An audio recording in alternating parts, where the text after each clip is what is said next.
আলহামদুলিল্লাহ আলহামদুলিল্লাহ ওয়াহদাহ ওয়াসসালাতু ওয়াসসালামু আলা মান লা নাবিয়্যা বা'দাহ আম্মা বা'দ।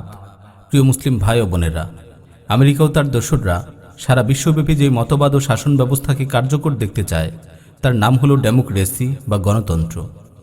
এটি তাদের উদ্ভাবিত এমন এক ব্যবস্থা যার মাধ্যমে তারা মূলত মানুষকে এক নতুন ধর্মে দীক্ষিত করে। অবশ্য এক্ষেত্রে তাদের সবচেয়ে সূক্ষ্ম ধোঁকা হলো গণতন্ত্রকে তারা সরাসরি ধর্ম বলে প্রচার করে না, কেননা একে ধর্ম বলে প্রচার করলে অন্য ধর্মাবলম্বীরা কখনো এটিকে গ্রহণ করতে চাইবে না।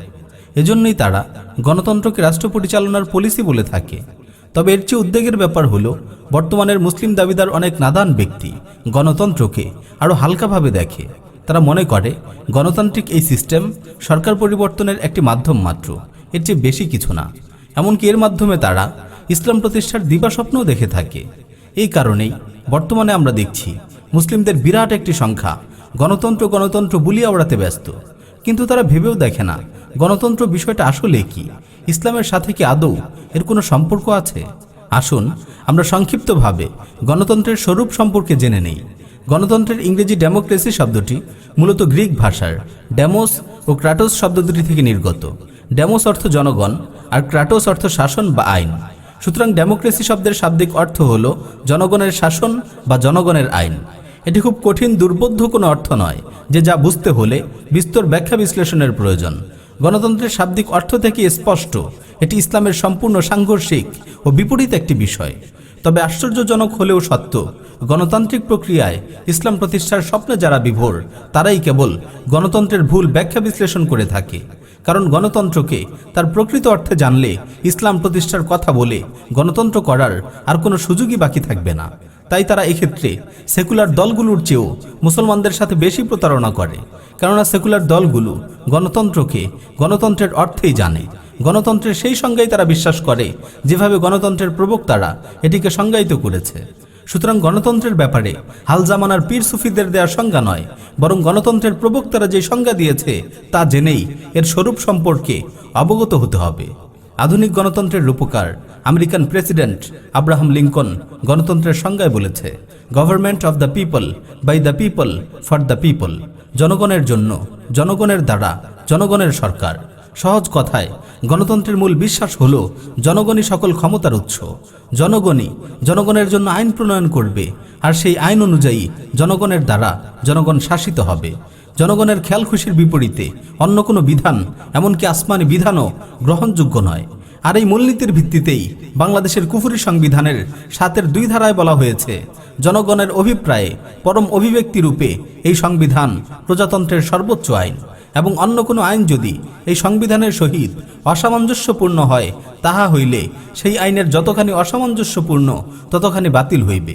সংবিধানের ৫ম ভাগের সংসদ নামক পরিচ্ছেদে সংসদ প্রতিষ্ঠা নামক ধারায় বলা হয়েছে, জাতীয় সংসদ নামে বাংলাদেশের একটি সংসদ থাকিবে এবং এই সংবিধানের বিধানাবলী সাপেক্ষে প্রজাতন্ত্রের আইন প্রণয়নের ক্ষমতা সংসদের উপর ন্যস্ত হইবে। এভাবেই বাংলাদেশের সংবিধানে গণতন্ত্রের প্রকৃত স্বরূপেরই প্রতিফলন ঘটেছে। প্রিয় মুসলিম ভাই ও বোনেরা, মুসলিম মাত্রই এই বিশ্বাস পোষণ করে যে সার্বভৌমত্ব ও যাবতীয় শাসন ক্ষমতার মালিক একমাত্র আল্লাহ সুবহানাহু ওয়া তাআলা। পবিত্র কোরআনের সূরা ইয়াসিনের ৮৩ নম্বর আয়াতে ইরশাদ হয়েছে, ফাসুবহানাল্লাযী বিয়াদিহি মালাকুতু কুল্লি শাই। অতএব পবিত্র সেই সত্তা যার হাতে প্রতিটি জিনিসের শাসন ক্ষমতা। কিন্তু গণতন্ত্র বলে জনগণের হাতে শাসন ক্ষমতা, জনগণই সার্বভৌম ক্ষমতার মালিক। মুসলিমদের আকীদা বিশ্বাস হলো আইন প্রণয়ন ও বিধান দানের অধিকার একমাত্র আল্লাহর। পবিত্র কোরআনের বহু আয়াতে আল্লাহ সুবহানাহু ওয়া তাআলা এই ব্যাপারে সুস্পষ্ট ঘোষণা করেছেন। সূরা ইউসুফের ৪০ নম্বর আয়াতে ইরশাদ হয়েছে, ইনিল হুকমু ইল্লা লিল্লাহ আমারা আল্লা তা'বুদু ইল্লা ইয়্যাহ যালিকাদ দীনুল কাইয়্যিম ওয়ালাকিন্না আকসারান নাসি লা ইয়ালামুন। বিধান দেবার ক্ষমতা একমাত্র আল্লাহর। তিনি আদেশ দিয়েছেন তাকে ছাড়া অন্য কারো ইবাদত করো না। এটাই সরল পথ, কিন্তু অধিকাংশ লোক তা জানে না। সূরা আরাফের ৫৪ নম্বর আয়াতে ইরশাদ হয়েছে, আলা লাহুল খালকু ওয়াল আমর। জেনে রেখো সৃষ্টি এবং বিধান দানের সকল অধিকার একমাত্র তারই।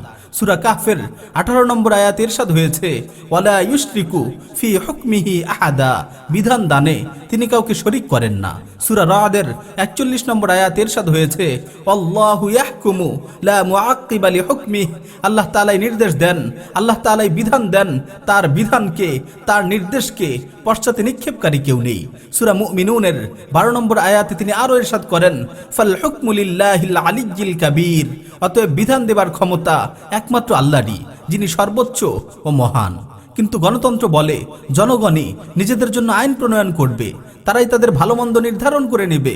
অধিকাংশ জনগণ বা জনগণের ভোটে নির্বাচিত অধিকাংশ সংসদ সদস্য যেটাকে অনুমোদন দিবে সেটাই বিধান বা আইন হিসেবে ধর্তব্য হবে, এবং তারা চাইলে আল্লাহর যে কোনো বিধানকেও রহিত করতে পারবে। বাস্তবতায়ও আমরা তাই দেখছি। আল্লাহ যা হারাম করেছেন এমন বহু বিষয়কে এদেশের গণতান্ত্রিক তাগুত সরকার হালাল বা বৈধ সাব্যস্ত করেছে। পবিত্র কোরআনে সূরা নূরের 2 নম্বর আয়াতে আল্লাহ সুবহানাহু ওয়া তাআলা অবিবাহিত নারী পুরুষের জিনার শাস্তি বর্ণনা করে বলেন আয-যানিয়াতু ওয়াজ-যানি ফাজলিদু কুল্লা ওয়াহিদিম মিনহুমা মিআতা জালদা, বেবিচারী নারী ও পুরুষ এদের প্রত্যেককে তোমরা 100 করে বেত্রাঘাত করো। অথচ এদেশের গণতান্ত্রিক তাগুত সরকার জিনার শাস্তি বাস্তবায়ন তো করেই না, বরং পতিতালয়ের লাইসেন্স দিয়ে জেনার বৈধতা দিয়েছে। সূরা মাইদার 90 নম্বর আয়াতে আল্লাহ সুবহানাহু ওয়া তাআলা বলেন ইয়া আইয়ুহাল্লাযীনা আমানু ইন্নামাল খামরু ওয়াল মাইসিরু ওয়াল আনসাবু ওয়াল আজলামু রিজসুম মিন আমালিশ শাইতানি ফাজতানিবুহু লাআল্লাকুম তুফলিহুন, হে ঈমানদারগণ, নিশ্চয়ই মদ, জুয়া, প্রতিমা, বেদী ও ভাগ্য নির্ধারক তীর এসবই শয়তানের অপবিত্র কাজ, সুতরাং এগুলো থেকে বেঁচে থাকো যাতে তোমরা সফলতা অর্জন করো। অথচ এদেশের গণতান্ত্রিক তাগুত সরকার মদের বারের লাইসেন্স দিয়ে মদের বৈধতা দিয়েছে। রাস্তার মোড়ে মোড়ে তারা মূর্তি স্থাপন করেছে। জুয়া, লটারি ও এই ধরনের মারাত্মক গুনাহের কাজ তাদের ছত্রছায়ায় সংগঠিত হচ্ছে। আল্লাহ সুবহানাহু ওয়া তাআলা সুদকে হারাম করেছেন।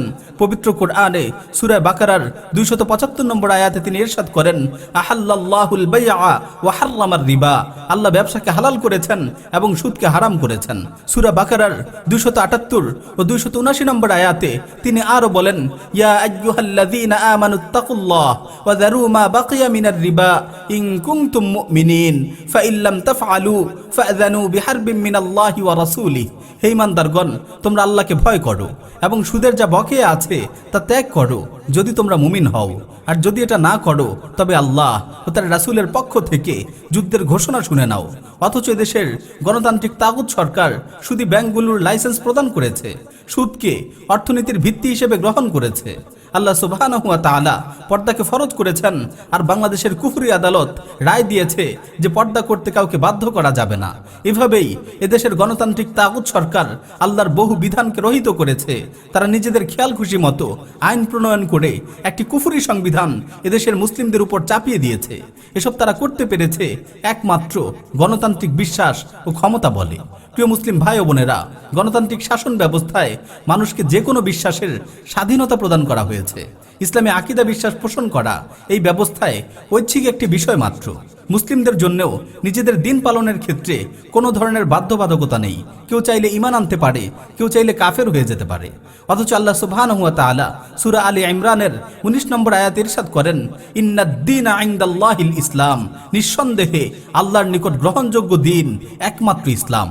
গণতান্ত্রিক ব্যবস্থায় মানুষকে মত প্রকাশের অবাধ স্বাধীনতা দেওয়া হয়েছে, আর এই স্বাধীনতাকে পুঁজি করেই নাস্তিক ব্লগাররা তাদের বিকৃত চিন্তা চেতনাকে সমাজের মাঝে প্রকাশ করে যাচ্ছে। আল্লাহ ও তার রাসূল সাল্লাল্লাহু আলাইহি ওয়াসাল্লামকে নিয়ে কটূক্তি করার দুঃসাহস দেখাচ্ছে। এসব ক্ষেত্রে সরকার তাদের শাস্তি না দিয়ে উল্টো তাদের নিরাপত্তা নিশ্চিত করে। গণতান্ত্রিক ব্যবস্থায় অবাধ ব্যক্তি মালিকানার স্বাধীনতা দেওয়া হয়েছে। এই ব্যবস্থায় কেউ চাইলে প্রচুর পরিমাণে পণ্য মজুত করে পণ্যের দাম বাড়িয়েও ব্যবসা করতে পারে। এক্ষেত্রে রাষ্ট্রের কাছে সে কোনো অপরাধী নয়। পক্ষান্তরে ইসলাম জনগণের ভোগান্তি হতে পারে এমন সকল কার্যক্রম নিষিদ্ধ করেছে। গণতান্ত্রিক ব্যবস্থা মানুষের জন্য অবাধ ব্যক্তি স্বাধীনতা নিশ্চিত করে। এই স্বাধীনতার ফলে তারা যেভাবে ইচ্ছা জীবনের চাহিদা মেটানোর অধিকার রাখে। যত্রতত্র তারা অবাধ যৌনাচারে লিপ্ত হতে পারে। কেউ ইচ্ছে করলে অন্যের স্ত্রীর সাথে পরকিয়া, নাউজুবিল্লাহ, এমনকি নিজের মা ও বোনের সাথে যৌন সম্পর্ক স্থাপন করতে পারে। ব্যক্তি স্বাধীনতার নামেই গণতান্ত্রিক বহু দেশে আজ সমকামিতা ও সমকামীদের মধ্যে বিবাহকে বৈধতা দেওয়া হয়েছে। বিবাহহীন নারী পুরুষের একই ছাদের নিচে লিভ টুগেদারকে গণতান্ত্রিক ব্যবস্থায় কোনো অন্যায় মনে করা হয় না। অথচ ইসলাম বিয়ে বহির্ভূত সকল যৌন সম্পর্ক, সমকামিতা ও লিভ টুগেদার এ ধরনের অশ্লীল ও নিকৃষ্ট কার্যকলাপকে কঠিনভাবে নিষেধ করেছে। এর জন্য ভয়ানক শাস্তির ব্যবস্থা রেখেছে। গণতন্ত্রের দৃষ্টিতে মুসলিম ও কাফিরদের মর্যাদা একই সমান। অথচ কোরআনের একাধিক স্থানে উল্লেখ আছে এবং উম্মতের ইজমায় রয়েছে মুসলিম ও কাফিরের মর্যাদা কখনো সমান হতে পারে না। সূরা আনআমের 50 নম্বর আয়াতে আল্লাহ সুবহানাহু ওয়া তাআলা বলেন, কুল হাল ইয়াস্তাউিল আ'মা ওয়াল বাসীর, হে নবী আপনি তাদেরকে বলে দিন, অন্ধ দৃষ্টি সম্পন্ন অর্থাৎ কাফির ও মুমিন তারা কি কখনো সমান হতে পারে?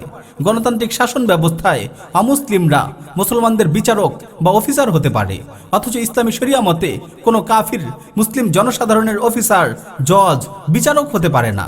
সূরা নিসার 141 নম্বর আয়াতে আল্লাহ সুবহানাহু ওয়া তাআলা বলেন, ওয়ালাই ইয়াজআলাল্লাহু লিল কাফিরিনা আলাল মুমিনিনা সাবিলা, আর আল্লাহ কখনোই কোনো কাফিরদের মুমিনদের উপর কর্তৃত্ব দান করবেন না। গণতান্ত্রিক আইন অনুযায়ী মহিলাও রাষ্ট্রপ্রধান হতে পারে, অথচ এই নীতি উম্মার কোরআন সুন্নাহ ও ইজমা পরিপন্থী। সূরা নিসার 34 নম্বর আয়াতে আল্লাহ সুবহানাহু ওয়া তাআলা বলেন, আর রিজালু কাওয়ামুনা আলান নিসা বিমা ফাদ্দালাল্লাহু বা'দাহুম আলা বা'দ ওয়া বিমা আনফাকু মিন আমওয়ালিহিম, পুরুষরা নারীদের উপর কর্তৃত্বশীল যেহেতু আল্লাহ তাদের একের উপর অন্যকে শ্রেষ্ঠত্ব দান করেছেন এবং যেহেতু তারা তাদের অর্থ ব্যয় করে। এভাবে বহু দিক থেকে গণতন্ত্র ইসলামের সম্পূর্ণ বিপরীত একটি জীবন ব্যবস্থা। একজন মানুষ গণতন্ত্রে বিশ্বাস করলে কিছুতেই সে মুসলিম থাকতে পারে না। সর্বোপরি গণতান্ত্রিক এই ব্যবস্থায় মানুষ মানুষকে নিজেদের প্রভুর আসনে সমাসীন করে, এক ইলাহকে বাদ দিয়ে বহু ইলাহের দাসত্ব করে। তাই প্রত্যেক মুসলমানের উপর আবশ্যক হলো তারা গণতন্ত্রকে পরিপূর্ণরূপে বর্জন করবে, এই শিরকি ব্যবস্থা থেকে নিজেদের দূরে রাখবে। যে ভোট দেওয়ার মাধ্যমে গণতান্ত্রিক এই শিরকি পদ্ধতিকে সাপোর্ট করা হয়, জনগণকে আইন প্রণয়নের অধিকার প্রদান করা হয়, এই ভোট প্রদান যে মুসলমানদের জন্য বৈধ হতে পারে না তা কি আর বলার অপেক্ষা রাখে? সুতরাং হে তাওহীদবাদী মুসলিমেরা, শিরক থেকে বেঁচে থাকতে, তাওহীদের উপর অটল অবিচল থাকতে অবশ্যই আপনারা এই গণতান্ত্রিক নির্বাচন ও শিরকি ব্যবস্থাকে প্রত্যাখ্যান করুন। ইসলামী শাসন প্রতিষ্ঠার লক্ষ্যে খিলাফা আলা মিনহাজিন নবুওয়ার পথ পন্থাকে গ্রহণ করুন।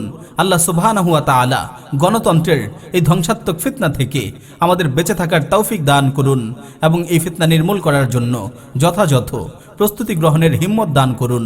আমিন। ওয়া আখিরু দাওয়ানা আনিল হামদুলিল্লাহি রাব্বিল আলামিন।